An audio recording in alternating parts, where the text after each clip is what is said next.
சந்தோஷம் உள்ளவர்கள் அல்லையிலே சொல்லுங்க. உங்களை மாதிரி உற்சாகம் உள்ளவர்களை வேற எங்கேயும் பார்த்ததில்லைன்னு நினைக்கிறேன்.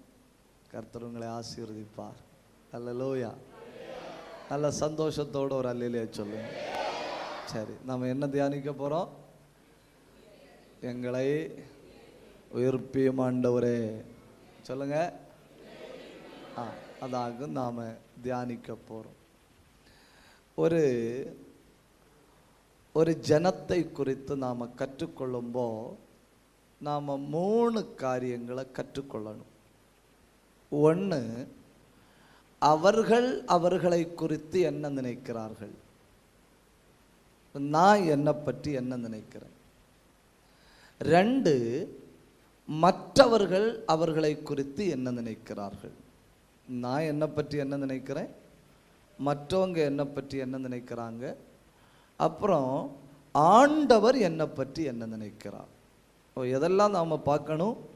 நான் என்னை பற்றி என்ன நினைக்கிறேன், மற்றவர்கள் என்னை பற்றி என்ன நினைக்கிறார்கள், ஆண்டவர் என்னை பற்றி என்ன நினைக்கிறார். தீர்க்கதரிசிகளின்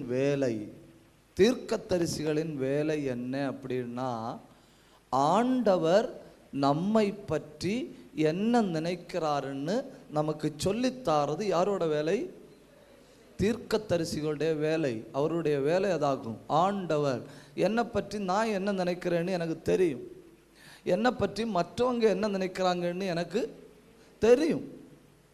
ஆண்டவர் என்னை பற்றி என்ன நினைக்கிறாருன்னு எனக்கு தெரியாது.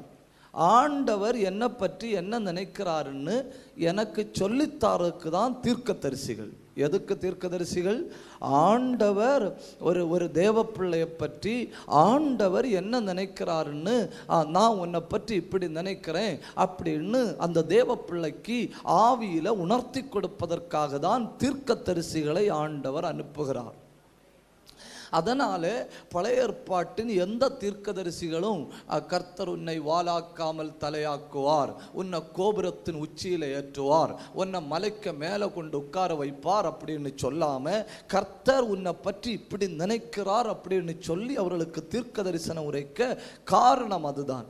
அந்த பழைய ஏற்பாட்டுள்ள 3-4 தீர்க்க தரிசன புஸ்தகங்களில் இஸ்ரவேல் ஜனங்களுடைய அவர்கள் இருந்த நிலை, ஆண்டவர் அவர்கள் இருக்கிறார்கள் அப்படின்னு சொல்லுகிற நிலை, அப்படி ஒரு 8 காரியங்களை நாம் வேகமாக பார்த்துட்டு, அவர்கள் உயர்ந்த நிலைமையில் இருக்க காரணம் என்ன, உயர்ந்த நிலைமையில் இருந்த பொழுது ஆண்டவர் என்ன சொன்னார், உணர்வற்ற நிலையில் தள்ளப்பட காரணம் என்ன, உணர்வற்ற நிலையில் தள்ளப்பட்ட பொழுது ஆண்டவர் என்ன சொன்னார், எது அவர்களை உணர்வற்ற நிலைக்கு தள்ளிவிட்டது அப்படிங்கிற காரியங்களை நாம் கொஞ்சம் வேகமாக ஜெபத்தோடு கூட தியானித்து விட்டு கடைசியில் ஆண்டவரே எங்களை உயிர்ப்பியும் அப்படின்னு சொல்லி நாம் ஒருமித்து ஜெபிக்க போகிறோம். சந்தோஷம் உள்ளவங்க ஆண்டவரை மகிமைப்படுத்துங்க. இஸ்ரவேல் ஜனங்களை ஏசாயா தீர்க்கதரிசியின் புஸ்தகம் 5ஆம் அதிகாரம் 1வது வசனத்தில் நாம் பார்த்தா, இஸ்ரவேல் ஜனங்களை பற்றி என்ன சொல்லு தெரியுமா? இஸ்ரவேல் ஜனங்கள் ஒரு திராட்சை தோட்டம் போல, இஸ்ரவேல் ஜனங்கள் ஒரு திராட்சை தோட்டத்தை போல ஏசாயா 5ஆம் அதிகாரம் 1வது வசனத்தில் சொல்லப்பட்டிருக்கிறது. அதே இஸ்ரவேல் ஜனங்களை பற்றி ஏசாயா தீர்க்கதரிசி இன்னொரு வார்த்தை சொல்றதை நீங்க பார்த்திருக்கீங்களா? ஏசாயா தீர்க்கதரிசியின் புஸ்தகம் அதனுடைய 1ஆம் அதிகாரத்தை கொஞ்சம் கையில் எடுங்க. தோட்டம் போல் இருந்தார்கள் அப்படின்னு சொல்லப்பட்ட இஸ்ரவேலை பற்றி ஆண்டவர் சொல்ற ஒரு வார்த்தையை நீங்க பாருங்க. ஒருவேளை நமக்கு நம்ப முடியாத ஒரு வார்த்தை. 1ஆம் அதிகாரம் அதனுடைய 8வது வசனம், ஏசாயா 1:8.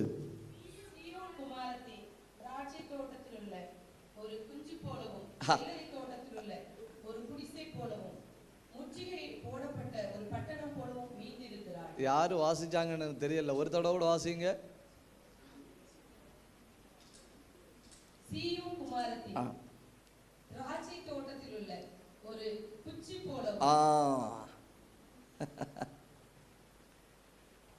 என்ன? ஆயிரக்கணக்கில் திராட்சை செடிகள் வளர்ந்து கொண்டிருக்கிற திராட்சை தோட்டம் அப்படின்னு சொல்லி இஸ்ரவேல் ஜனங்களை புகழ்ந்து பாடின ஆண்டவர் இப்போ இஸ்ரவேல் ஜனங்களை பார்த்து ஆண்டவர் சொல்றாரு, இப்போ குறைஞ்சு குறைஞ்சு குறைஞ்சு குறைஞ்சு இப்போ எது மட்டும் மீதி இருக்கு? எது மட்டும் மீதி இருக்கு? திராட்சை தோட்டத்துள்ள ஒரு குச்சி மட்டும் மீதி இருக்கு. அப்போ இவர்கள் ஒரு காலத்தில் இருந்தது எப்படி தெரியுமா? திராட்சை தோட்டத்தை போல. இப்போ இவர்கள் இருக்கிறது எப்படி தெரியுமா? திராட்சை தோட்டத்தில் மீந்திருக்கிற ஒரு குச்சியை போல. ஒன்று யோசிச்சு பாருங்க, ஒரு தீர்க்கதரிசி வந்து இப்படி இவங்களுக்கு உணர்த்தி கொடுக்காம இருந்திருந்தா இவங்க என்ன நினைச்சிட்டு இருந்திருப்பாங்க? என்ன நினைச்சிட்டு இருப்பாங்க? நாங்கள் கனி கொடுத்து கொண்டிருக்கிறோம், நாங்கள் திராட்சை தோட்டம் போல் இருக்கிறோம், ஆண்டவர் எங்களை திராட்சை தோட்டத்தை போல மகிமையாய் வைத்திருக்கிறார் அப்படின்னு சொல்லி நினைத்து கொண்டிருப்பார்கள். ஆண்டவருடைய நினைவு, ஆண்டவருடைய உள்ளம் என்ன சொல்லுது? ஒரு காலத்தில் தோட்டமாக தான் இருந்தீங்க, இப்போ மிஞ்சினது என்ன மட்டும் மிஞ்சி இருக்கு? ஒரு குச்சி மட்டும் மிஞ்சி இருக்கு, திராட்சை தோட்டத்தின் ஒரு குச்சி. அப்போ தீர்க்கதரிசிகள் எவ்வளவு தெளிவா தெய்வத்தினுடைய பார்வையை ஜனங்களுக்கு சொல்லிக் கொடுக்கிறார்னு பாருங்க. ரெண்டு, இது ஒன்று, திராட்சை தோட்டத்தை போல இருந்தவர்கள் திராட்சை தோட்டத்தில் உள்ள குச்சியை போல. ரெண்டாவது, இஸ்ரவேல் ஜனங்கள் எப்படி இருந்தார்கள்? புலம்பல் 1 அதிகாரம் 1வது வசனம். புலம்பல் 1:1.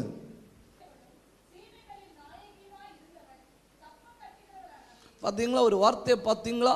சீமைகளின் நாயகி. இஸ்ரவேல் ஜனங்களை பார்த்து ஆண்டவர் சொல்றாரு, நீங்கள் யார்? சீமைகளின் நாயகி. அதே ஜனங்களை ஒரு காலத்தில் பியூட்டிஃபுல் குயின், சீமைகளின் நாயகி அப்படின்னு அழைத்த அதே ஆண்டவர் தீர்க்கதரிசி அனுப்பி இப்ப உள்ள நிலை எப்படி இருக்கிறீங்கன்னு சொல்லி கொடுக்கிறாரு. என்ன சொல்லி இருக்கு? ஏசாயா தீர்க்கதரிசியின் புஸ்தகம் 1ஆம் அதிகாரம் அதனுடைய 5-6 வசனங்கள். இன்னும் நீங்கள் ஏன் அடிக்கப்பட வேண்டும்? அதிகமாய் விலகி போகிறீர்களே, தலையெல்லாம் வியாதி, இருதயமெல்லாம் பலட்சமாயிருக்கிறது, உள்ளங்கால் தொடங்கி உச்சந்தலை மட்டும் அதிலே சுகமே இல்லை, காயம், வீக்கம், நொதிக்கிற ரணம், சீல் பிதிக்கப்படாமல் கட்டப்படாமல் எண்ணெயினால் ஆற்றப்படாமலும் இருக்கிறது. கொஞ்சம் முந்தி சீமைகளின் நாயகி அப்படின்னு சொன்ன இந்த ஜனங்கள் ஆண்டவர் 2வது உண்மையான நிலைமையை இவர்களுக்கு சொல்லி கொடுக்கலன்னு இவங்க என்ன நினைச்சிட்டு இருந்திருப்பாங்க? என்ன நினைச்சிட்டு இருந்திருப்பாங்க? நாங்க தான் சீமைகளின் நாயகின்னு நினைச்சிட்டு இருந்திருப்பாங்க. அதே ஜனத்தை பார்த்து ஆண்டவர் சொல்றாரு, இல்லை, இப்போ உங்க நிலைமை எப்படி இருக்கு தெரியுமா? ஆப்ரேஷன் தியேட்டரில் கொண்டு வச்சு சர்ஜரி பண்ணினா கூட, உடம்பெல்லாம் பிளாஸ்டர் போட்டா கூட காப்பாற்ற முடியாத நிலைமையில் இருக்கிறது. தோட்டத்திலிருந்து மெஞ்சின குச்சி, சீமைகளின் நாயகி என்கிற உன்னதமான நிலைமையிலிருந்து ஒரு பலவீனப்பட்ட ஒரு சரீரத்தை போல. அடுத்து இஸ்ரவேல் ஜனங்களை பற்றி வேதம் சொல்லுகிறத பாருங்க. 45ஆம் சங்கீதத்தில் ஒரு அழகான வசனம் சொல்லி இருக்கு. 13வது வசனம். 45ஆம் சங்கீதம் 13வது வசனம். ராஜகுமாரத்தி உள்ளாக பூரண மகிமையுள்ளவள். இஸ்ரவேல் ஜனங்களை பற்றி சொல்லி இருக்கிறதாக்கும் உள்ளாக பூரண அழகுள்ளவர்கள், இன்னர் க்ளோரி. அவங்க உள்ளுக்குள்ள இருக்கு மகிமை, அவங்க உள்ளுக்குள்ள இருக்கு சந்தோஷம், அவங்க உள்ளுக்குள்ள இருக்கு ஆனந்தம் அப்படின்னு சொல்லி இஸ்ரவேல் ஜனங்களை பார்த்து சொன்ன ஆண்டவர் இப்போ என்ன சொல்றாருன்னு பாருங்க. புலம்பல் 1ஆம் அதிகாரம் 6வது வசனம். பலவீனப்பட்டு நடப்பதற்கு கூட பலனில்லாத ஒரு சரீரம். புலம்பல் 1:6.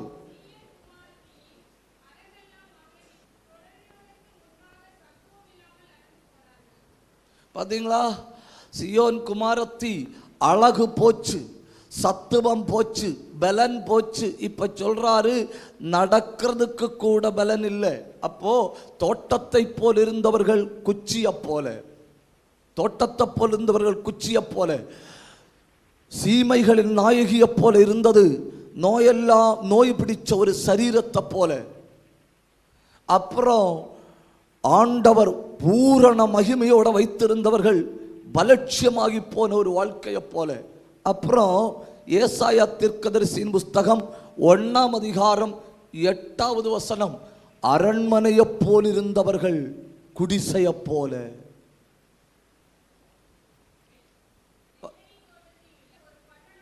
பார்த்தீங்களா? அரண்மனையை போல இருந்தவர்கள் அவ்வளவு பெரிதாய், அவ்வளவு அழகாய், அவ்வளவு உன்னதமாய், அவ்வளவு உயரமாய் இருந்தவர்கள் இப்ப எப்படி இருக்கிறாங்க? ஒரு சின்ன குடிசையை போல இருக்கிறார்கள். தீர்க்க தரிசனங்கள் ஆண்டவர் அவருடைய உண்மையான நிலைமை, நீங்க இப்படித்தான் இருக்கிறீங்க அப்படின்னு சொல்லி கொடுக்கிறதற்காக அவர்களுக்கு தீர்க்கதரிசிகளை அனுப்பி தெளிவாய் சொல்லி கொடுக்கிறார். முடியல. எசேக்கியேல் தீர்க்கதரிசி இஸ்ரவேல் ஜனங்கள் எப்படி இருக்கிறார்கள் அப்படின்னு ஒரு வார்த்தையை சொல்றாரு. அவர் என்ன சொல்றாரு தெரியுமா? இஸ்ரவேல் ஜனங்கள் பாலசிங்கத்தை போல இருக்கிறார்கள். 19ஆம் அதிகாரம், எசேக்கியேல் 19ஆம் அதிகாரம் 1, 2, 3.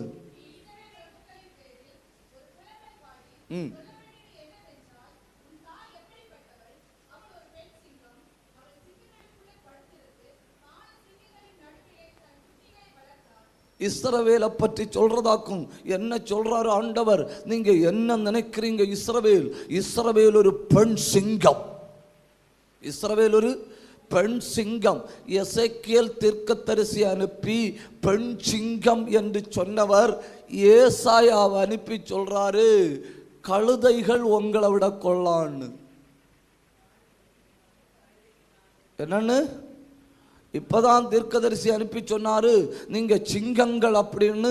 அடுத்த ஒரு தீர்க்கதரிசி அனுப்பி சொல்றாரு, இல்ல நீங்க சிங்கம் கிடையாது, உங்களையும் கழுதையையும் பார்த்தா donkeys are better than you, கழுதை உங்களை விட நல்லா இருக்கு.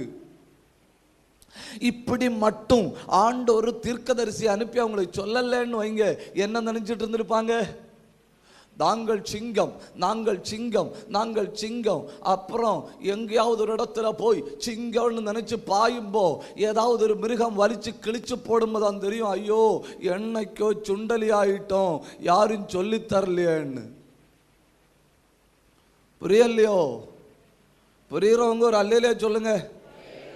நீங்க அல்லையிலே சொல்லிட்டு இருக்கணும். ஏன்னா நான் தொடங்குனதான் உண்டு. தொடங்கும் போது நீங்க அப்படி நல்ல உற்சாகமா ஒரு அல்லையிலே சொல்லுங்க, சந்தோஷமா ஒரு அல்லேலூயா சொல்லுங்க. பார்த்தீங்களா? ஜனங்கள் தங்களை குறித்து நினைச்சிருக்கிற நினைப்பு ஆண்டவர் தீர்க்கதரிசிகளை அனுப்பி அவர்களுக்கு சொல்லிக் கொடுக்கிற வார்த்தை ரெண்டுக்கு எவ்வளவு வித்தியாசம்னு பாருங்க. என்னன்னு அவங்களுக்கு சொல்லித்தாரு ஆண்டவர் அவர்களை பற்றி என்ன சொல்லுகிறார் அப்படின்னு பார்க்க ஏசாயா தீர்க்கதரிசியின் புஸ்தகம் 1ஆம் அதிகாரம் 31வது வசனம். அவர்கள் தங்கள் பார்வைக்கு சொல்றாங்க, நாங்கள் பராக்கிரமசாலிகளா இருக்கிறோம். இஸ்ரவேல் ஜனங்கள் தங்களை பார்த்து சொல்றாங்க, நாங்க யார் தெரியுமா? நாங்கள் கர்த்தருடைய சேனை. ஆண்டவர் பார்த்துட்டு என்ன சொன்னார் தெரியுமா? சாணால் கூளம் போல, அதாவது எங்களை யாரும் மேற்கொள்ள முடியாத பலவான்கள் நாங்கள்னு அவர்கள் சொல்லும்போ ஆண்டவர் சொல்றாரு, சின்ன பிள்ளை கூட உங்களை எடுத்து பிச்சு போடும், அவ்வளவு கேவலமான ஒரு சணல் நூலை விட கேவலமா இருக்கிறீங்கன்னு. புரியுறவங்க ஒரு அல்லேலூயா சொல்லுங்க, உற்சாகத்தோட ஒரு அல்லேலூயா சொல்லுங்க. அப்புறம் இஸ்ரவேல் ஜனங்கள் என்ன நினைச்சிட்டு இருந்தாங்க தெரியுமா? நாங்கள் கர்த்தருடைய இராணுவம். நாங்க யாரு? கர்த்தருடைய இராணுவம். நாங்கள் தான் தேவனுடைய சேனை. ஆண்டவர் அவர்களை பார்த்து எசேக்கியேலை அனுப்பி சொன்னாரு, ஒரு காலத்தில் நீங்க கர்த்தருடைய இராணுவம், உண்மைதான். இப்போ நீங்க உலர்ந்த எலும்புகள். எப்படி? இப்ப எப்படி? உலர்ந்த எலும்புகள். இராணுவம் என்கிற நிலையிலிருந்து உலர்ந்த எலும்புகள் என்கிற அவ்வளவு உயரமான நிலையிலிருந்து அவ்வளவு மோசமான நிலைமையில தாழ்ந்து வந்திருக்கிறார்கள். திராட்சை தோட்டத்திலிருந்து ஒரு குச்சி போல, சிங்கத்திலிருந்து கழுதையை விட மோசமாய், இராணுவம் என்கிற அந்தஸ்திலிருந்து ஒரு உலர்ந்த எலும்பை போல. ஏசாயா தீர்க்கதரிசி 62:3 இஸ்ரவேல் ஜனங்களை பார்த்து சொல்றாரு, நீ கர்த்தருடைய கரத்தில் அலங்காரமான கிரீடமும் உன் தேவனுடைய கரத்தில் ராஜ முடியுமாயிருப்பாய். அதே ஆண்டவர். ஏசாயா 28:1-2-3 சொல்லுது, எப்ராயருடைய கிரீடம் மிதிக்கப்பட்டது. எப்ராயருடைய கிரீடம் மிதிக்கப்பட்டது. அப்போ உயர்ந்த நிலை, இழிவான நிலை. இன்னும் கொஞ்சம் கூட சொன்னா அவங்கள பற்றி நினைச்சாங்க, திராட்சை தோட்டம் போல இருக்கிறோம், சிங்கம் போல இருக்கிறோம், பராக்கிரமசாலியை போல இருக்கிறோம், சீமைகளின் நாயகியை போல இருக்கிறோம், நல்லா இருக்கிறோம், பூரண மகிமையோடு இருக்கிறோம். ஆண்டவர் அவர்களை பார்த்து சொல்றாரு, உலர்ந்த எலும்ப போல இருக்கிறீர்கள். இந்த ராத்திரி ஆண்டவர் நம்மோடு தெளிவாய் இடைபடணும். ஒன்று கை தட்டி வாயை திறந்து தெய்வத்தோடு ஒரு நிமிஷம் அத்தனை பேரும் ஜெபிங்க. அத்தனை பேரும் வாயை திறந்து ஜெபிங்க. சத்தம் உயர்த்தி வாயை திறந்து நல்ல வாயை திறக்கணும். ஆண்டவரே, எங்கள் நிலைமைக்கு ஒரு மாற்றம் வருவதாக, எங்களை மாற்றி அமைப்பீராக, எங்கள் வாழ்க்கையை மாற்றி அமைப்பீராக, மறுபடியும் ஒரு சேனையாய் எங்களை எழும்ப பண்ணுவீராக. சத்தம் உயரணும், வா திறக்கணும், கண்ணை மூடணும், கை தட்டணும். இந்த இடத்திலிருந்து ஒரு சேனை எழும்புகிறது.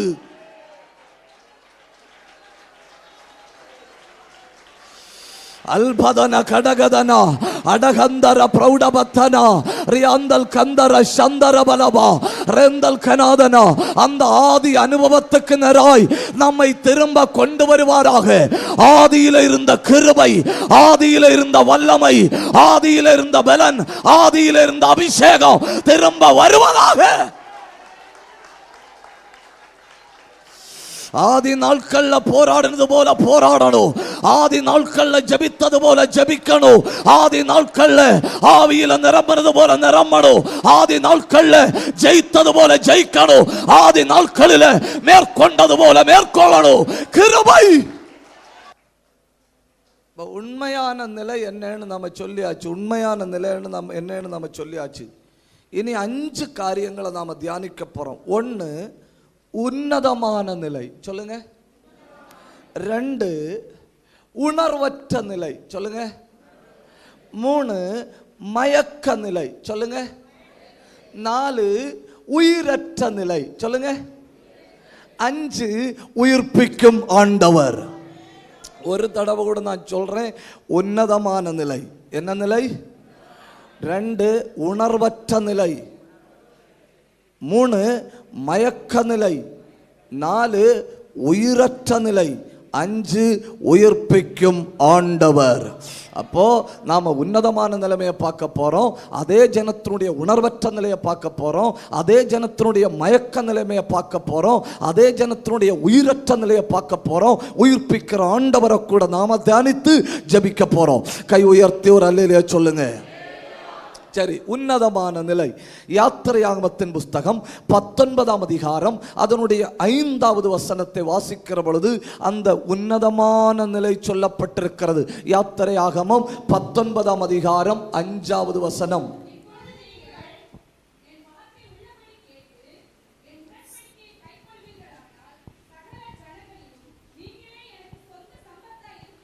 எத்தனை பேர் உங்க பைபிள்ல பார்த்தீங்கன்னு தெரியல, சொந்த சம்பத்து. என்ன சொந்த சம்பத்து? ஆண்டவர்கிட்ட, ஆண்டவரே உமக்கு சம்பத்து இருக்கான்னு கேட்டா ஆண்டவர் என்ன சொல்லுவார் தெரியுமா? எனக்கு சம்பத்து இருக்கு. என்ன இருக்கு? நம்ம சொல்லுவோம் இல்லையா, வீடு இருக்கு, நிலம் இருக்கு, அது இருக்கு, இது இருக்குன்னு நம்ம சம்பத்தை பற்றி சொல்லுவோம் இல்லையா, நமக்கு இருக்கிற வெல்த்தை சொல்லுவோம் இல்லையா. ஆண்டவர்கிட்ட நமக்கு சம்பத்து உண்டான்னு கேட்டா ஆண்டவர் சொல்றாரு எனக்கு சம்பத்து இருக்கு. அப்ப நீங்க ஆண்டவர்கிட்ட கேட்கணும், எது உம்முடைய சம்பத்து, எது உம்முடைய சம்பத்துன்னு கேட்டா ஆண்டவர் சொல்றாரு இஸ்ரவேலின் சம்பத்து. அல்லேலூயா. சம்பத்து என்கிற இடத்துல ஆங்கில வேதாகமத்தில் வெல்த்ன்னு இல்லை, வெல்த்ன்னு இல்லை. ஆங்கில வேதாகமத்தில் என்ன சொல்லப்பட்டு தெரியுமா? Peculiar treasure. என்ன சொல்லியிருக்கு? Peculiar treasure. பெக்யூலியர் ட்ரெஷர்னா அதுக்கு அர்த்தம் என்ன தெரியுமா? மூடி வைத்து பாதுகாக்கப்படுகிற சொத்து. சுற்றி பெலிஸ்தியர்கள் இருக்காங்க, அமலேக்கியர் இருக்காங்க, எமோரியர் இருக்கிறாங்க, எபூசியர் இருக்கிறாங்க, மீதியானியர்கள் இருக்கிறாங்க. யாரும் இவங்களை ஒன்றும் செய்ய முடியல. ஏன் இவங்களை ஒன்றும் செய்ய முடியல? இஸ்ரவேல் ஜனங்கள் கர்த்தருடைய கையினால் மூடி பாதுகாக்கப்படுகிற சொத்து. கை தட்டி சத்தம் உயர்த்தி ஆண்டவரை உயர்த்துங்க.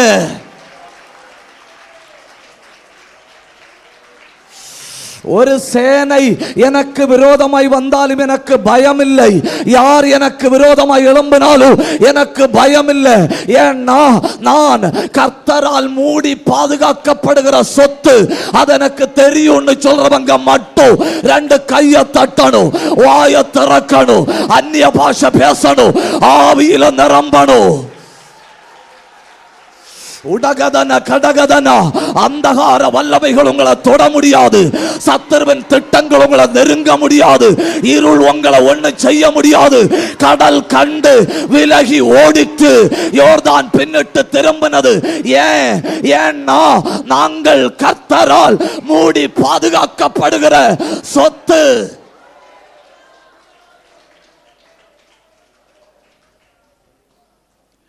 ஏன் சத்துரு நமக்கு விரோதமாய் வந்தும் நம்ம மேற்கொள்ள முடியல?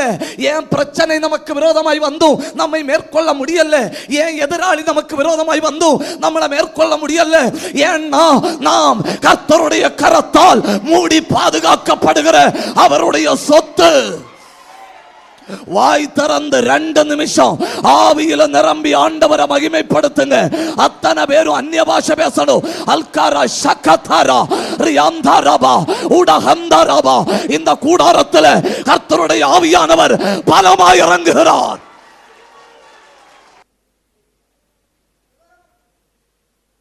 Praise the Lord.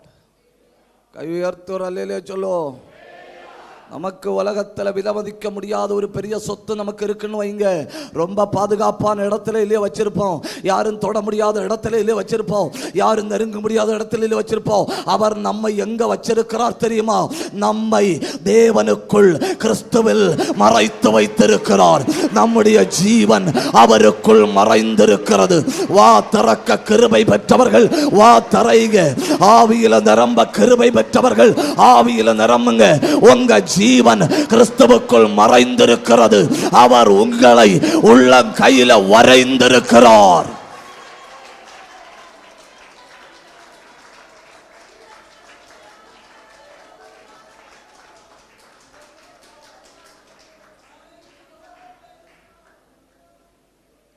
மல்கியா 3:17 சொல்லுது, நான் என் சம்பத்தை சேர்க்கும் நாளில் அவர்கள் என்னுடையவர்களாயிருப்பார்கள்.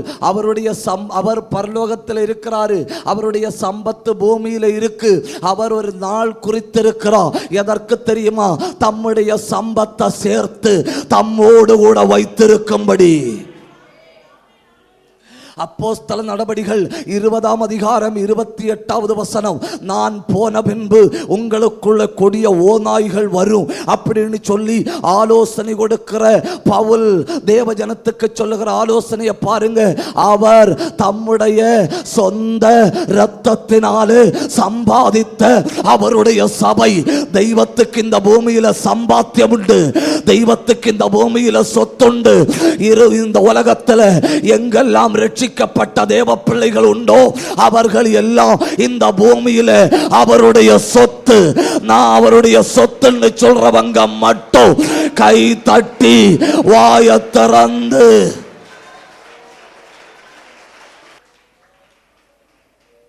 இதாக்கும் உன்னதமான நிலை. உன்னதமான நிலை என்ன? என் சொத்து, என் சம்பத்துன்னு ஆண்டவர் இஸ்ரவேல் ஜனங்களை பார்த்து சொல்றாரு. உன்னதமான நிலை என்ன?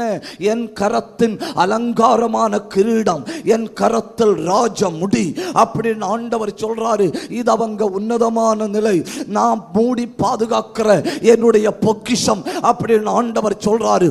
இந்த உலகத்தின் எந்த வல்லமையும் ஒரு தேவ பிள்ளையை நெருங்க முடியாதபடி அவருக்கு பயந்தவர்களை சூழப்பாளையம் இறங்கி பாதுகாக்கிறார்.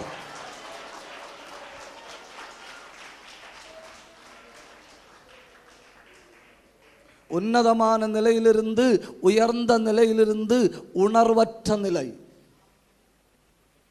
2 உணர்வற்ற நிலை. உணர்வற்ற நிலையை விளக்குவதற்கு வேதத்தில் ஒரு தெளிவான ஆதாரம் சொல்லியிருக்கு. ஒரு தெளிவான ஆதாரம் எங்க சொல்லியிருக்கு தெரியுமா? ஆதியாகமம் 19ஆம் அதிகாரத்தில் சொல்லியிருக்கு. 30, 31, 32 வசனத்தில் சொல்லியிருக்கு. நீங்க வாசிக்க வேண்டாம், கவனமா இருந்தா போதும்.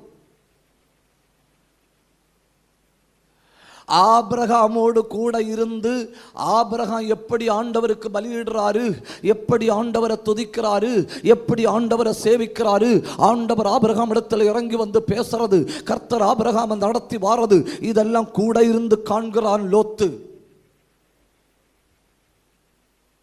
அப்ப ஒண்ணு, கண்டதுனால உணர்வடையணும் என்று இல்லை. ஆபிரகாமுடைய வீட்டுக்குள்ள நடக்கிற எல்லா அடையாளங்களும் இவன் கண்ணால பார்க்கிறான், இவன் காதால கேட்கிறான், அப்படியும் இவன் உணர்வடையவில்லை. ஆபிரகாம கர்த்தர் நடத்தி வந்தது தான் சர்வ வல்லவர், நான் உன்னை நடத்துவேன், உன்னை பூமியில உயர்த்துவேன். இந்த ஆலோசனைகள் எல்லாம் ஆபிரகாம் இடத்துல ஆண்டவர் சொன்னது இவன் காதுல கேட்குது, ஆனா இவன் உணர்வடையவில்லை.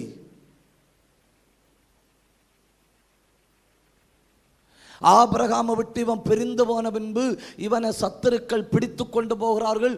ஆபிரகாம் போய் ஆதியாகமம் 14ஆம் அதிகாரத்தில் ஆபிரகாம் போய் நான் ராஜாக்களோடு யுத்தம் பண்ணி இவனை பிடிச்சிட்டு திரும்ப வாராரு. இவன் உணர்வடையவில்லை, அப்படியும் உணர்வடையல்ல. தெய்வத்தினுடைய தூதர்கள் சோதோம் பட்டணத்தில் இருந்து இவன் மேல் வைத்த இரக்கத்து நிமித்தம் இவனையும் இவன் மனைவியையும் பிள்ளைகளையும் கையை பிடிச்சு பட்டணத்துக்கு வெளியே கொண்டு விடுறாங்க. அப்பவும் உணர்வடையல்ல.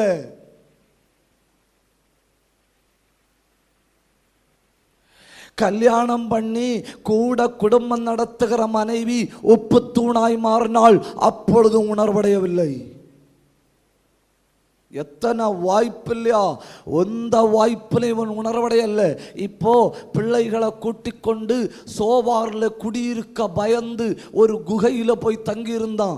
அந்த குகையில தங்கி இருக்கும்போ அந்த பிள்ளைகள் சொல்லுது, நம்ம அப்பாவுக்கு உணர்வு கிடையாதுன்னு.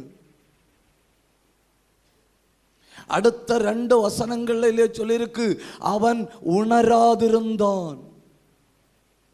சில நேரம் அப்படித்தானே இல்லையா?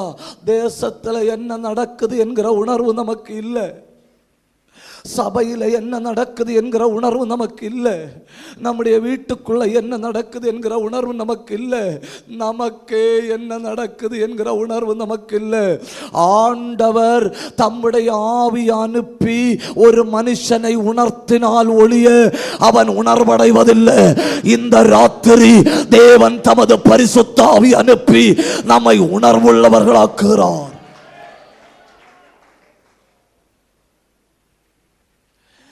மோசே தெய்வத்தினுடைய மகிமையை 40 நாள் உபவாசம் இருந்து தெய்வத்தினுடைய மகிமையை சொந்த கண்களால் கண்டு கொண்டிருக்கும் பொழுது கீழே இருந்த ஜனங்கள் தெய்வத்தினுடைய மகிமையை இழந்து கொண்டிருந்தார்கள். மோசே ஆண்டவருக்கு முன்ன நின்று கற்பனைகளை கையில வாங்கும் பொழுது கீழே இருக்கிற ஜனங்கள் கற்பனையை உடைத்து கொண்டிருந்தார்கள். என்ன உணர்வில்லாத நிலையிலா ஒருத்தன் வாங்குறான், இன்னொரு சந்ததி உடைக்குது. ஒருத்தன் மகிமையை பெறுகிறான், இன்னொரு சந்ததி மகிமை இழக்குது. ஒருத்தன் கிருபையில வளர்கிறான், இன்னொருத்தன் கிருபையை விட்டு போறான். ஒருத்தன் அபிஷேகத்தை வாங்குறான், இன்னொருத்தன் அபிஷேகத்தை இழக்கிறான். ஒருத்தன் தெய்வ பிரசன்னத்துல வாரான், ஒருத்தன் தேவ பிரசன்னத்தை விட்டு போறான். ஒருத்தன் கிருபைக்குள்ள வளர்றான், ஒருத்தன் சோர்ந்து ஓடி போகிறான். உன்னதமான நிலையிலிருந்து உணர்வற்ற நிலை. இந்த உணர்வற்ற நிலை வந்துட்டுன்னு வைங்க, அடுத்த நிலை எது தெரியுமா? அடுத்த நிலையாக்கும் மயக்க நிலை. உணரலையா? ஆண்டவர் கொடுத்த வாய்ப்பு, ஆண்டவர் பேசின வசனம், கேட்ட சாட்சிகள், வாழ்க்கையில் உண்டான அனுபவங்கள், கண்ட அற்புதங்கள், இதொன்னும் உணர்வுக்குள்ளாக நடத்தவில்லை.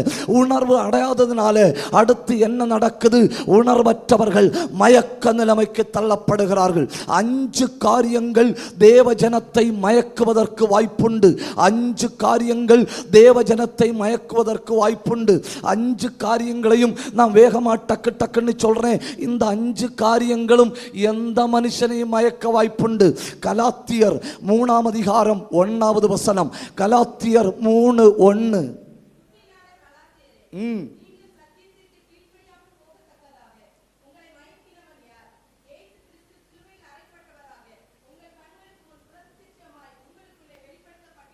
அந்த கலாத்தியர் 3ஆம் அதிகாரம் 1வது வசனம் எவ்வளோ பயங்கரமாக இருக்குன்னு பாருங்க.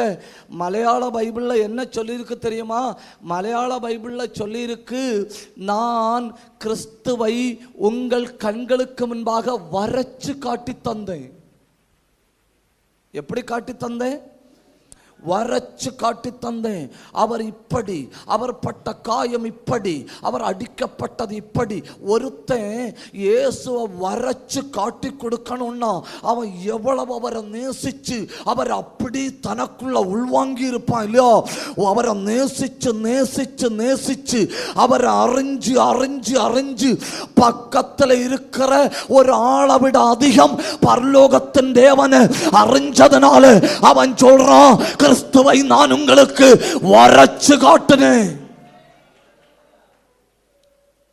இனி ஒருவன் உங்களை ஏமாற்றாதபடிக்கு, இனி ஒருவன் உங்களை வஞ்சிக்காதபடிக்கு அவருடைய சரீரத்தில் உள்ள அடையாளங்களை மொத்தமா நான் உங்களுக்கு அடையாளப்படுத்தி காட்டி தந்தேன். அப்படி இருந்தும் நீங்க என்ன ஆக்கப்பட்டீர்கள்? மயக்கப்பட்டீர்கள். தேவ பிள்ளைகளை மயக்குகிற முதல் காரியம் மயக்கும் உபதேசங்கள். எது நம்மளை மயக்கும்? மயக்கும் உபதேசங்கள். உபதேசங்களை 2 வகையாக பிரிக்கலாம். ஒன்று, கண்டித்து உணர்த்தி உயிர்ப்பிக்கும் உபதேசங்கள். எப்படி? கண்டித்து உணர்த்தி உயிர்ப்பிக்கும் உபதேசங்கள். இன்னொன்னு, நான் யார், என் நிலை என்ன அப்படிங்கிறத சாகிறது வரை நான் கண்டுபிடிக்காதபடி என்னை மயக்கி வைக்கும் ஆலோசனைகள். நீங்க எங்க இல்லையோ? ஒன்னு யோசிச்சு பாருங்க. பவுலுடைய பிரசங்கத்தை கேட்டவங்க, யாரோட? பவுலோட பிரசங்கத்தை கேட்டவங்க. பிரசங்கம் பண்ண பவுல் சொல்றாரு, நான் அவரை தெளிவா பார்த்திருக்கேன், நான் அவரை தெளிவா பார்த்திருக்கேன்.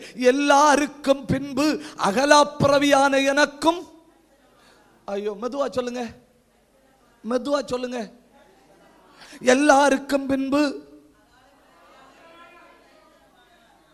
ஐயா மாதிரி வரும்போ வாயை கொண்டு வரலையோ? எல்லாருக்கும் பின்பு. அப்போ தரிசன கண்களினால் அவரை கண்டவன் அவர் தான், பவுல் தான் பிரசங்கம் பண்றாரு. பிரசங்கம் பண்ணும்போ தான் கண்ட கிறிஸ்து, தான் கண்ட கிறிஸ்து அவர்களுக்குள்ள உருவாகணும்னு சொல்லி கற்ப வேதனையோட பாடம் சொல்லி கொடுக்கிறாரு. கற்ப வேதனையோட பாடம் சொல்லி கொடுக்கிறாரு. அந்த பாடத்தை கேட்டவங்களை உபதேசங்களை கூறி மயக்க முடியுமானால் நீங்க இங்க இல்லையோ? நீங்க இங்க இல்லையோ? ஒரு அல்லேலூயா நல்லா சொல்லுங்க, உற்சாகத்தோட ஒரு அல்லேலூயா சொல்லுங்க. இந்த காலத்தில் தேவ சபை கவனமாயிருக்க வேண்டிய காரியம், நான் கேட்கிற செய்தி என்னை என்னை பேராசைக்கு தூண்டுகிறதா, இல்லை நான் கேட்கிற செய்தி என்னை கண்டித்து உணர்த்தி உயிர்ப்பிக்கிறதா? அல்லேலூயா, அல்லேலூயா. அப்போ தீத்து 1ஆம் அதிகாரம் அதனுடைய 10வது வசனத்தை கூட வாசிங்க. தீத்து 1:10.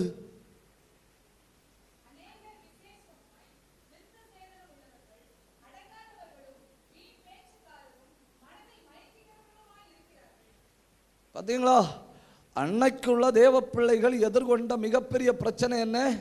மயக்கும் உபதேசங்கள். அப்போ 1, உபதேசங்கள் மயக்கும். 2 தீமோத்தேயு 2ஆம் அதிகாரம் 20வது வசனம். 2 தீமோத்தேயு 2:20.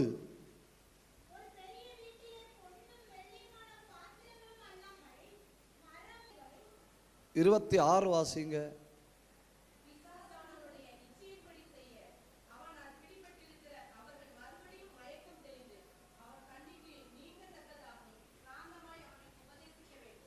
ஒரு பக்கம் உபதேசங்கள் மனுஷனை மயக்குது, மறுபக்கம் மயக்கும் ஆவிகள். எது மயக்குது? ஆவிகள் மனுஷனை மயக்குது. தன் நிலைமை என்ன, என் நிலை எப்படி இருக்கிறது, எனக்கும் ஆண்டவருக்குள்ள தொடர்பு எப்படி இருக்கிறது, என் ஜெப வாழ்க்கை எப்படி இருக்கிறது, வேதத்தோடு உள்ள என் தொடர்பு எப்படி இருக்கிறது என்பதை நான் அறியாதபடி ஆவிகள் மயக்குகிறது. ஒரு பக்கம் உபதேசத்தால் மயக்கமடைதல், இன்னொரு பக்கம் உபதேசம் தவறான உபதேசம், இன்னொரு பக்கம் மயக்குகிற ஆவிகள்.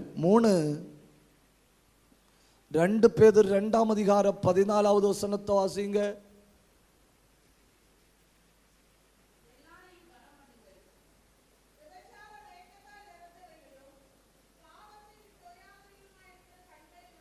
மூணு, மயக்கும் இச்சை.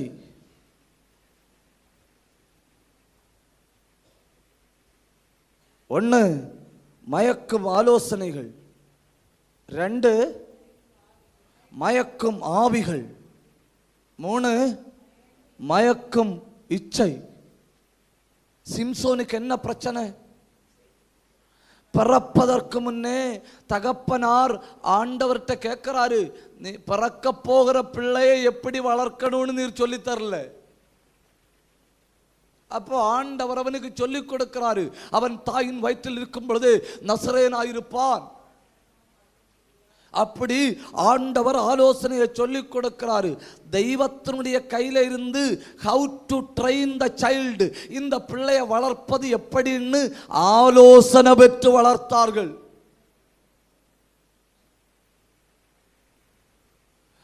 ஆவிக்குரிய வாழ்க்கையை வெற்றிகரமாய் வாழ்வதற்கு என்னெல்லாம் தேவையோ அதெல்லாம் ஆண்டவர் இவனுக்கு கொடுத்திருந்தார். ஆனா பிரச்சனை என்ன?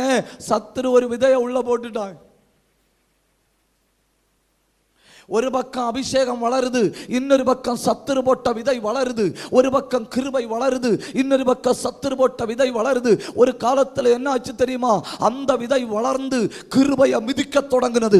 அந்த விதை வளர்ந்து அபிஷேகத்தை ஒடுக்க தொடங்கினது.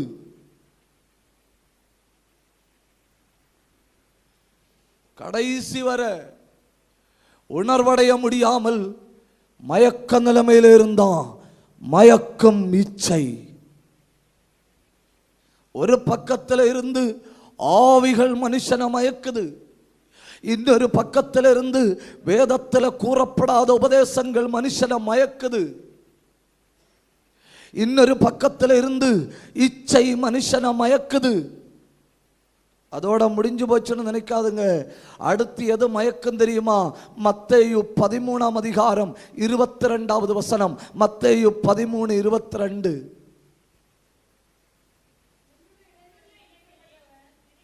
பேராசையால் மயக்கப்படுகிறார்கள். எதிர்கால வாழ்க்கையும் பரலோகத்தில் வாழணும் அப்படிங்கிற எண்ணமும் தெய்வ ராஜ்யத்துக்கு போகணும் அப்படிங்கிற எண்ணமும் மனுஷர்கள் நடுவில் குறைந்து விட்டது. எப்படியாவது உலகத்தில் பெரிய ஆளாகணும் அப்படிங்கிற பேராசையை சத்துரு தூண்டி தூண்டி தூண்டி வசனத்தை கேட்டவர்கள் மயக்கப்படுகிறார்கள். 5வது எது மயக்கும்? லூக்கா எழுதின சுவிசேஷம் 15ஆம் அதிகாரத்தை கொஞ்சம் கையில் எடுங்க. லூக்கா 15ல் சொல்லியிருக்கு எது மயக்கும்னு. 11வது வசனத்திலிருந்து வாசிங்க.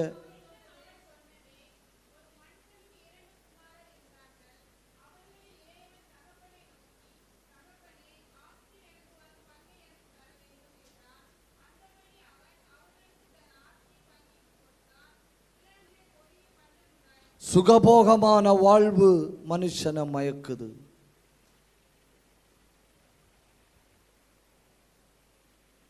நீங்க அடுத்து கீழே வாசிச்சு வந்தா உங்களுக்கு தெரியும். புத்தி தெளிந்த போது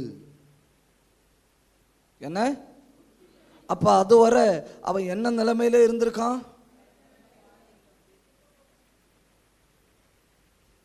ஒரு நிமிஷம் வலது கையை உயர்த்துங்க.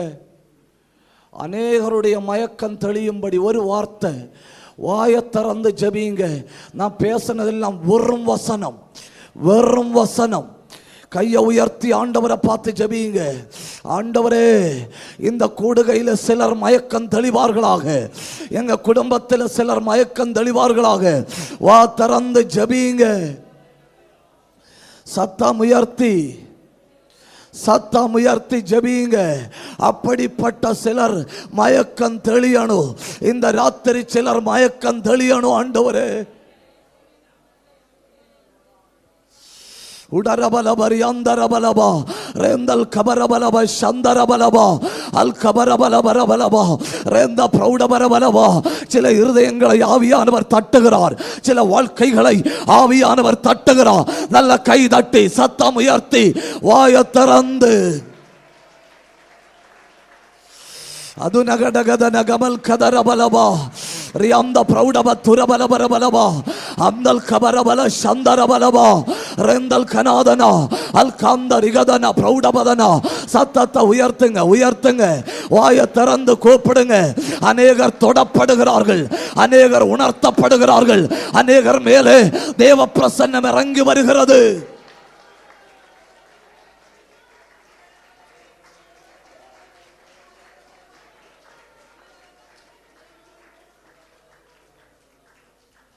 நீங்க கவனிக்கிறீங்க, உன்னதமான நிலைமையில இருந்தவன் உணர்வற்ற நிலைமைக்கு நேரே தள்ளப்படுகிறான். உணர்வற்ற நிலைமையில் இருந்தவன் மயக்க நிலைக்கு தள்ளப்படுகிறான். மயக்க நிலையில் இருந்தவன் உயிரற்ற நிலைக்கு தள்ளப்படுகிறான்.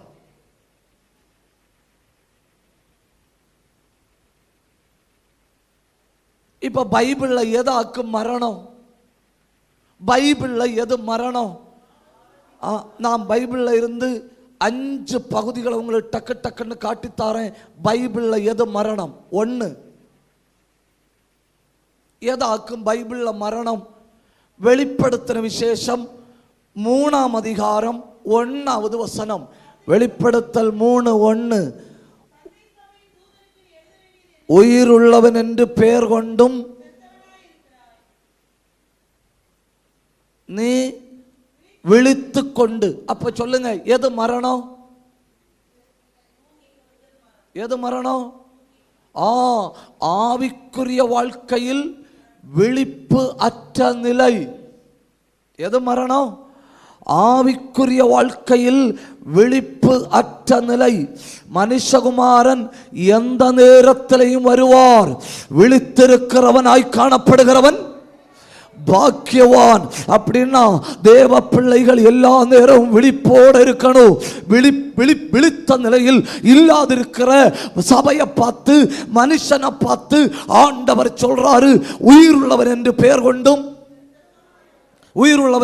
கொண்டும் செத்தவனா இருக்கிறான். அப்ப செத்தவன் யாரு? ஆவிக்குரிய வாழ்க்கையில் செத்தவா சொல்லுங்க. ஆவிக்குரிய வாழ்க்கையில் விழிப்பற்றவன் மரித்த நிலையில் இருக்கிறான். 2 லூக்கா 15ஆம் அதிகாரத்தை கையில் எடுங்க. 24வது வசனத்தை பாருங்க.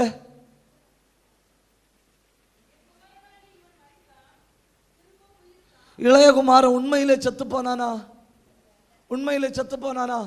ஆனா தகப்ப என்ன சொல்றாரு? இப்ப தகப்பன் போய் சொல்லுவாரா? இவன் உண்மையிலே மரிச்சானா? தகப்பன் என்ன சொல்றாரு? தகப்பன் போய் சொல்லுவாரா?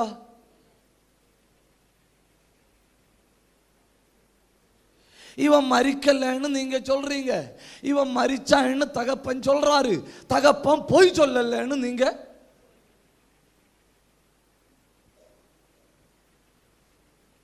இவன் செத்துட்டான். இவன் எப்ப செத்துட்டான் தெரியுமா? தகப்பனோடு உள்ள உறவு முறிவது மரணம். எது மரணம்? அப்போ ஆலயத்தில் வந்திருக்கும்பவும் தகப்பனோடுள்ள உறவு முறிந்தவன். எவ்வளவு நாளாச்சு இல்லையா ஒன்னு உள்ளம் உடைஞ்சு தகப்பனேன்னு கூப்பிட்டு. எவ்வளவு நாளாச்சு இல்லையா இருதயத்தை உடைச்சு ஊற்றி முன்பெல்லாம் நாம விழுந்து கிடப்ப இல்லையோ, ஆண்டவரே பேசும். உத்தமவன் ஜெபம் பண்ணி எவ்வளவு நாளாச்சு, தகப்பன் சொல்றாரு, என் குமாரன் ஆகிய இவன் மரித்தான். அப்போ ஆவிக்குரிய வாழ்க்கையிலே விழிப்பில்லாமல் இருப்பது மரணம். தகப்பனுடைய உறவை விட்டு விலகி போவது மரணம். அப்புறம் அதே 15 அதிகாரத்தை கையில் எடுங்க. ஒண்ணு கூட 32வது வசனத்தை பாருங்க.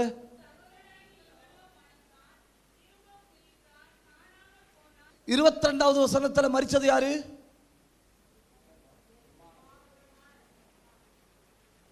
முப்பத்தி 32வது வசனத்துல மரிச்சது யாரு?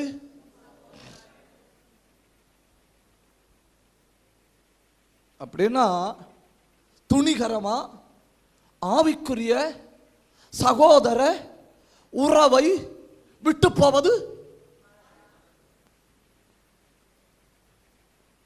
இங்க இல்லையோ? உங்களுக்கு பிடிக்கலையோ? இதை எதிர்பார்த்து வரலையோ? ஒரு அல்லேலியா நல்லா சொல்லுங்க. சந்தோஷத்தோட ஒரு அல்லேலியா சொல்லுங்க. உற்சாகத்தோட ஒரு அல்லேலியா சொல்லுங்க. ஓ, வேதத்தில் மரணம், வேதத்தில் மரணம். ஆவிக்குரிய வெளிப்பற்ற வாழ்க்கை மரணம். தகப்பனோடு உறவில்லாத வாழ்க்கை, ஆவிக்குரிய சகோதரரோடு உறவில்லாத வாழ்க்கை.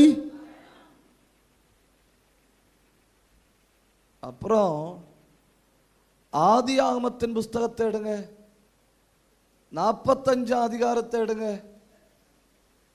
27வது வசனத்தை வாசிங்க.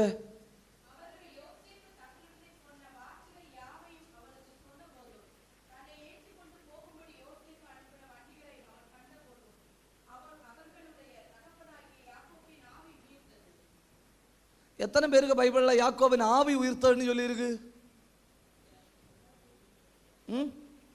அப்ப இதுக்கு முன்ன யாக்கோபின் ஆவி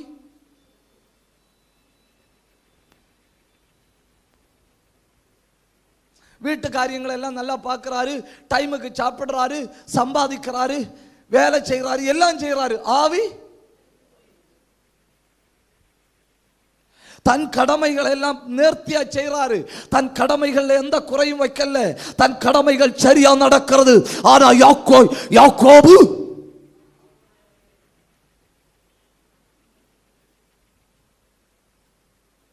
உள்ளான மரணம். என்ன மரணம்? உள்ளான மரணம். யாக்கோபு தன் குமாரனாகி யோசேப்பு செத்து போனா அப்படிங்கிற ஒரு செய்தி காதுல வந்து இல்லையா, அந்த செய்தி தன் காதுல வந்த உடனே யாக்கோபு உள்ளுக்குள்ள செத்துட்டாரு.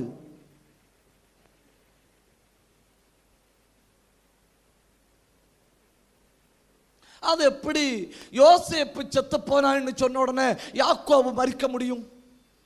அது எப்படி? ஆதியாகமம் 44 அதிகாரம் 30வது வசனம்.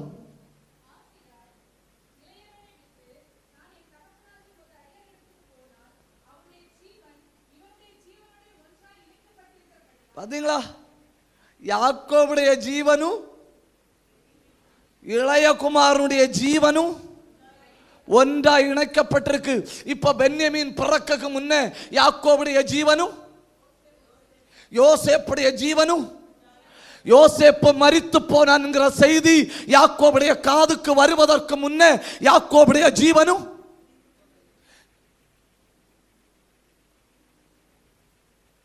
நீங்க இங்க இல்லையோ?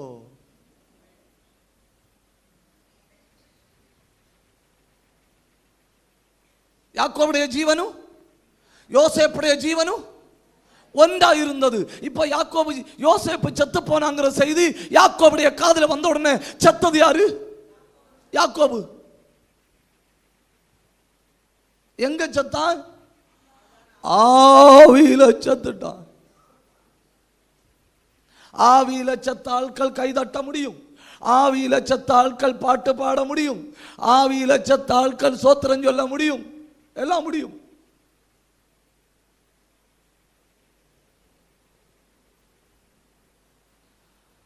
வெளிப்பற்று வாழ்வது மரணம். தகப்பனுள்ள உறவை பிரிவது மரணம். சகோதர உறவை பிரிவது மரணம். உள்ளாய் ஆவியில மரித்து போவது மரணம். நீங்க இதொன்னு எதிர்பார்த்து வரலையோ?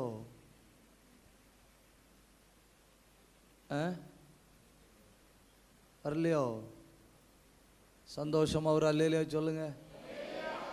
உற்சாகத்தோட ஒரு அல்லேலியா சொல்லுங்க. நல்ல விடுதலையோட ஒரு அல்லேலியா சொல்லுங்க. ஆமென். கர்த்தருடைய வசனம் மட்டும்தானே நாம தியானிக்கிறோம். உற்சாகமா ஒரு அல்லேலியா சொல்லுங்க. சந்தோஷத்தோட ஒரு அல்லேலியா சொல்லுங்க. என் நிலைமை என்னன்னு நான் அறிஞ்சாதானே நான் உயிர்ப்பிக்கப்படணும்னு எனக்கு தெரிய வரும் இல்லையா? நான் எப்படி இருக்கேன்னு நான் அறிஞ்சாதானே நான் கண்டிப்பாக உயிர்ப்பிக்கப்படணும் அப்படிங்கிற ஒரு எண்ணம் எனக்கு வரும் இல்லையா? அதனால் இந்த ராத்திரி ஆண்டவர் நாம எப்படி இருக்கிறோன்னு நமக்கு சொல்லித்தரட்டு. கை உயர்த்தி ஒரு அல்லேலூயா சொல்லுங்க. அடுத்தது செயல்படாத நிலை மரணம். என்ன நிலை? செயல்படாத நிலை மரணம். எசேக்கியேல் 37 சொல்லியிருக்கல எலும்புகள், அது இஸ்ரவேல் ஜனங்களின் செயல்படாத நிலை.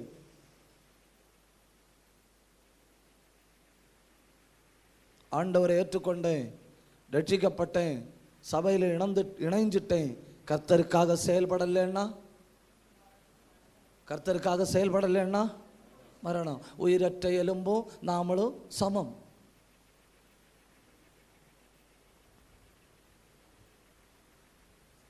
ஆவிக்குரிய வாழ்க்கையில் நித்திர மயக்கமடைந்தவர்கள் இந்த ராத்திரி விழித்தெழும்பணும். தகப்பனுடைய உறவை விட்டவர்கள் இந்த ராத்திரி உறவுக்கு திரும்பணும். சகோதர உறவை விட்டவர்கள் இந்த ராத்திரி உறவுக்கு திரும்பணும். ஹல்லேலூயா. உள்ளான வாழ்க்கையில மரணம் அடைந்தவர்கள் இந்த ராத்திரி உள்ளுக்குள்ள உயிர்ப்பிக்கப்படணும். ஹல்லேலூயா. செயல்படாதவர்கள் இந்த ராத்திரியிலிருந்து செயல்பட தொடங்கணும். கைதட்டி ஆண்டவரை மகிமைப்படுத்துங்க. ஹல்லேலூயா.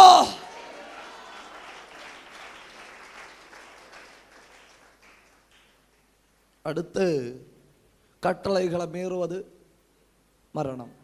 கட்டளைகளை மீறுவது மரணம். ஆதாம் ஏவாளை பார்த்து என்ன சொன்னார் ஆண்டவர்? The day that you eat this fruit you shall die. இதை புசிக்கும் நாளில்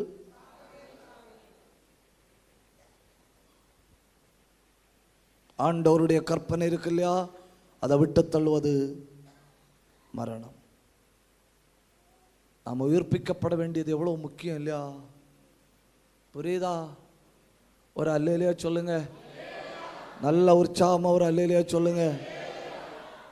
ஆண்டவர் எனக்கு தந்த வசனங்களை நான் பேசினேன். எதை பேசினேன்? உங்க முன்ன வைக்கும்படி ஆண்டவர் எனக்கு தந்த வசனங்களை நான் பேசினேன். இனி மீதி காரியத்தை ஆவியானவர் செய்ய போகிறார். ஹல்லேலூயா. எலும்புகள் நிறைந்த பள்ளத்தாக்கில் நாளைக்கு ராத்திரி எவைகள் நம்மை உயிர்ப்பிக்கும்னு நான் சொல்லுவேன். இந்த ராத்திரி எலும்புகள் நிறைந்த பள்ளத்தாக்கில் ஒரு அசைவு உண்டாக போகிறது. கர்த்தருடைய ஆவியானவர் பலமாய் இறங்க போகிறார். அத்தனை பேரும் கண்ணை மூடணும், அத்தனை பேரும் கை தட்டணும், அத்தனை பேரும் வாயை திறக்கணும், அத்தனை பேரும் ஆவியில் நிரம்பணும். 2 நிமிஷம் நல்ல கை தட்டி நல்ல வாயை திறந்து பரலோகத்தின் தேவனை நோக்கி ஜெபிங்க. எழுத்து கொல்லுகிற ஆவி உயிர்ப்பிக்கிறது, ஆவி உயிர்ப்பிக்கிறது, ஆவி உயிர்ப்பிக்கிறது. உடா ரகந்தரபா ரியாந்த கல்பரபலபா ரிஹத்தரபலபா அல்க சந்தரபலபலபா. எல்லாரும் வாதரக்கணும், அத்தனை பேரு கண்ணை மூடணும், அத்தனை பேரு கை தட்டணும், அத்தனை பேரும் ஆவியில் நிரம்பணும், அத்தனை பேரும் அந்நிய பாஷை பேசணும். சத்தம் உயர்த்தி கூப்பிடுங்க, கூப்பிடுங்க. வல்லமை இறங்குது, கூப்பிடுங்க. வாயை திறந்து கூப்பிடுங்க. ஆவியானவர் இந்த நாள்ல பலமா இறங்குகிறார், பலமா இறங்குகிறார். இந்த சத்தம் போதாது, கண்ணை மூடி பெற்றுக்கோ அபிஷேகம்.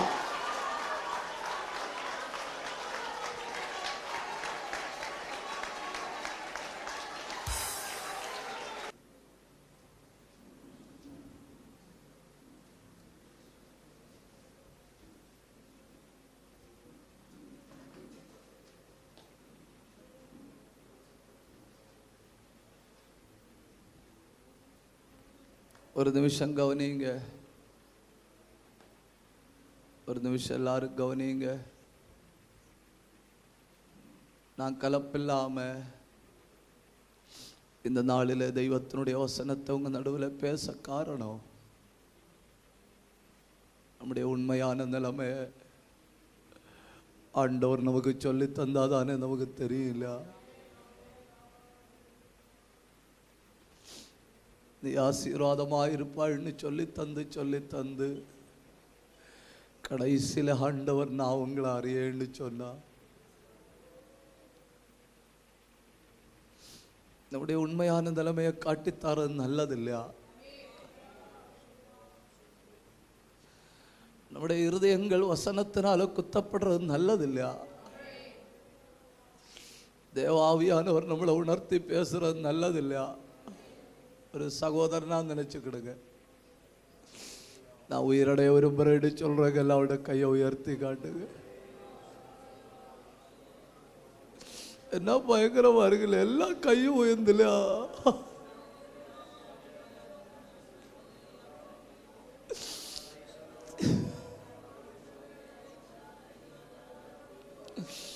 கேளுங்க,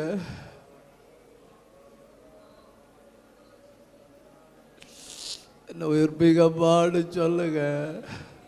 அத்தனை பேரு ஜபிக்கணும். என்ன உயிர்ப்பிக்கப்பான்னு ஜபிங்க.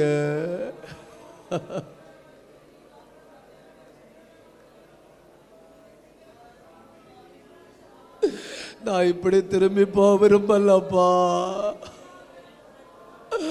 நான் உதாசீனமான ஒரு வாழ்க்கை வாழ விரும்பலப்பா. சொல்லுங்க, பிரயோஜனமற்ற ஒரு வாழ்க்கை நான் வாழ விரும்பல. மயக்க நிலைமையில நான் வாழ விரும்பல. உணர்வற்ற நிலையில நான் வாழ விரும்பல. என்ன உயிர்ப்பி ஆண்டவரே, என்ன உயிர்ப்பி ஆண்டவரே. அத்தனை பேரு கை தட்டி சத்தம் உயர்த்தி அந்நிய பாஷையில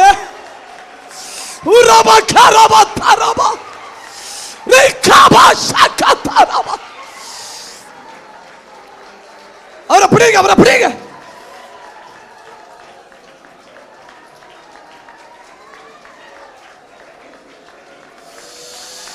பற்றி பிடிக்குது அபிஷேகம்.